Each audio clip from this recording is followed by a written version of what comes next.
or in this scheme, we show it as separate so that they can actually be built separately, depending on how the funding comes together. And so this is a scheme looking at that, in which you look at the parking garage, the multi-story office buildings on this end, and the new district offices would be here, and then the child care development center is over in this area. And this is the angled parking on the street with the slowed down, narrowed down lane on the main 7th there. Okay. And so with that, I'll have Cheryl and Teeny from Beverly Pryor will go through Laney very quickly, and then we'll be done. Take your time. Thank you, Frank. Take your time quickly. All right. For Laney College, I just want to start by setting some of the context that we work within in our planning. Obviously, as you all know, Laney's in a very urban context, and in fact, the form of the original campus when it was designed and built is also its own little urban setting. It was really designed to take the shape of sort of a mini little urban town, and so it's really got, you know, streets, alleys, little plazas and things like that, and it really functions as its own little urban context, which has been met with mixed reactions. It's considered by the stakeholders to sometimes be a little bit cold, a little bit unfriendly looking, a little bit harsh. So these are some of the things that we were faced with when we walked into this project to consider master planning for Laney College. At the same time, the campus has some really wonderful elements to it. And when you look at the landscaping and you look at the connection to the estuary, you realize that there are a lot of possibilities that could be enhanced as we look at the planning for Laney for the future. As Leo mentioned, we all did an assessment. And here's Laney's assessment. As you can again see, with the exception of the newer arts building, which is only a few years old, all the buildings are at best fair to midland. And they all have significant needs in terms of structural upgrades, systems upgrades, mechanical systems, lighting, electrical systems, infrastructure in general, as well as just your basic architectural upgrades to address well-worn and far beyond their life finishes, updating classroom technologies and those types of things. Basically, the campus is all in about the same shape, kind of gives you an equal playing field building to building, and they all need to have attention by the time we're finished with the master plan to bring them up to modern standards.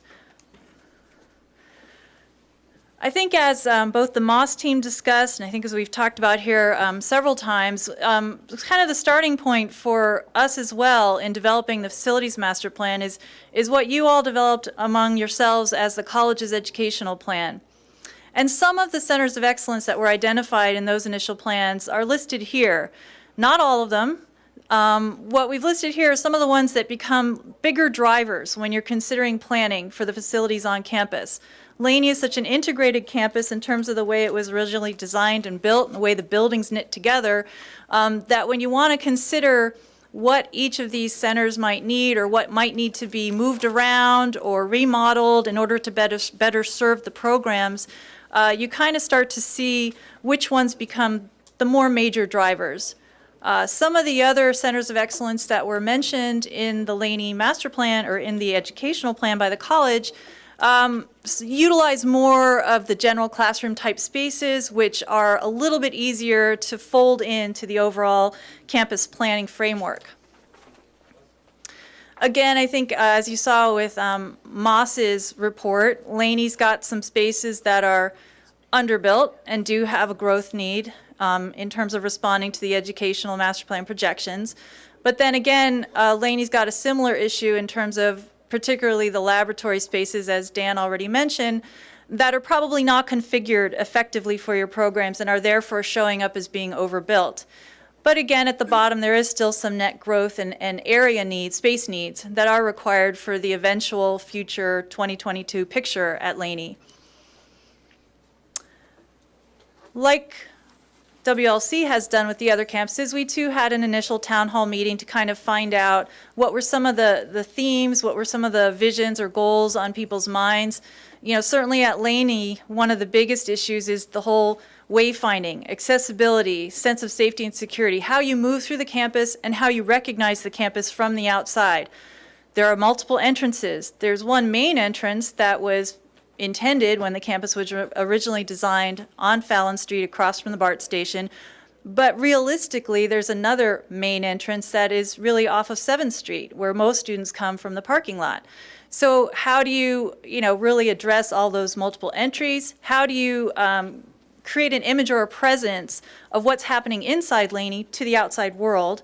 And then how do you address all these issues with movement through the campus and creating better wayfinding so you know where you are, better and smoother accessible routes? Yes, you can pretty much get to all the buildings now, but it's very circuitous if you really needed to be on an accessible route, and it's really not very convenient. So these are some of the things that were the themes that emerged in our initial town hall meeting. And that sort of led to kind of an overall campus vision that we worked with as we really started looking at some of the recommendations. And you can see again some of them there: support those centers of excellence as described, enhance the learning environment, improve the wayfinding, accessibility, etc. Some of the planning principles that we felt were important, given the framework that we have to work within, included maintain that framework, hold the corners. This is a very, very formal arrangement of buildings, and it holds this site very strongly, and it gives a very strong image of the whole to the surrounding areas. Prioritize reuse of existing buildings. Yes, they all need attention, but they have maybe what you'd call good bones. I mean, there might be some leaks, but essentially those concrete masonry structures ought to do you another 50 years in good stead if we can address the infrastructure issues and modernize them. Preserve the natural environment that you do have. I think, one of the unique and really wonderful features of Laney's campus is that you've got an estuary running through it. And being able to create better connections to it and preserve it, we thought was a very important principle to maintain. And then finally, strengthen those front doors. Create opportunities that really invite you in, announce the campus, while finding out, if you have to grow, where might some of the future building sites actually be that you can work with. And that kind of leads us to the master plan that we've developed for the 2022 scenario. And just kind of quickly going through a few elements. I think, as you've heard Dr. Carr already mention, when we came into the process, the Library and Learning Resource Center project was already underway, and they had selected this as the building site, which, as we kind of expanded on that thinking, really helps create a new gateway and a stronger entry face on this side of the campus, and really treats that second informal entry that's been happening throughout the years as a formal entry, and begins to give it some framework with which you can create an announcement now. We also looked at where would we identify any other potential new building sites, and how do we address some of the more specialized programmatic needs. One of the things that came out of discussion and in looking at your buildings is the need to address the sciences. They're housed in a couple different buildings now, and one of the things about a concrete structure is that it doesn't necessarily lend itself terribly economically to a major retrofit to respond to modern science teaching needs.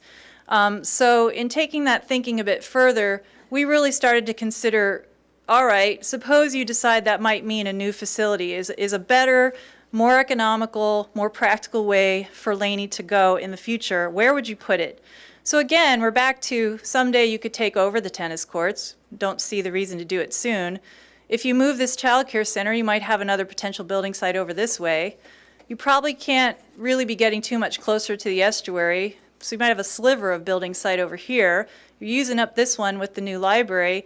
You're starting to look at now tear down and replace to get anything that needs to be a new building.